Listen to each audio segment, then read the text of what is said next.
the gospel in Corinth. He founded a church there and later wrote two epistles to them. Paul came to Corinth on his second missionary journey, and it was the term, terminus of his third missionary journey. Acts chapter 18, verse 1 through 8 gives an account of 18 months he spent in Corinth. Wow, a verse per month. It was in Corinth that he met Aquila and Priscilla. I wonder if he wrote the rest of the Gospels that way. They had been driven out. Oh, I forgot. Luke wrote Acts. Never mind. They had been driven out of Rome by an edict of Emperor Claudius.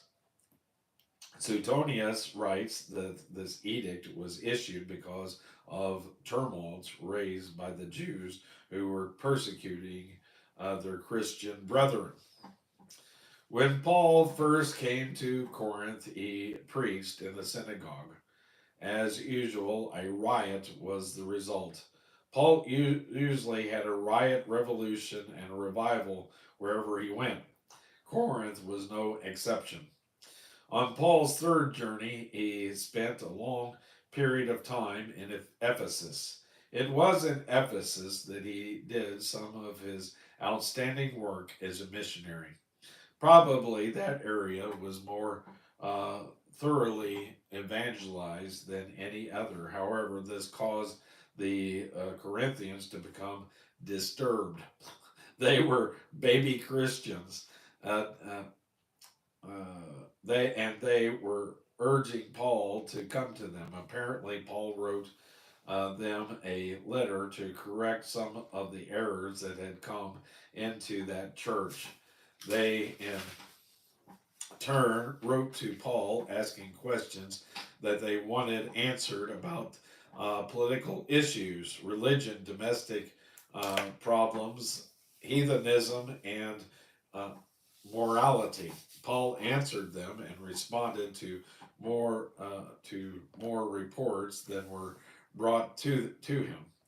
We do not have that first letter which Paul wrote to them. The letter that followed the reports brought to him in the letter we know today as First Corinthians. This is the epistles we are about to study. Later on, Paul writes the letter we now call Second Corinthians. The keynote of this epistle is the supremacy of Christ, the lordship of Jesus. That is so important for us to note because that is the solution to the problem. You will find here that he is the solution to correct moral, social, and ecclesiastical disorders. In this epistle, we will also find the true doctrine of the resurrection set forth. That makes this epistle tremendously significant. The broad outline of this book divides it into three major divisions.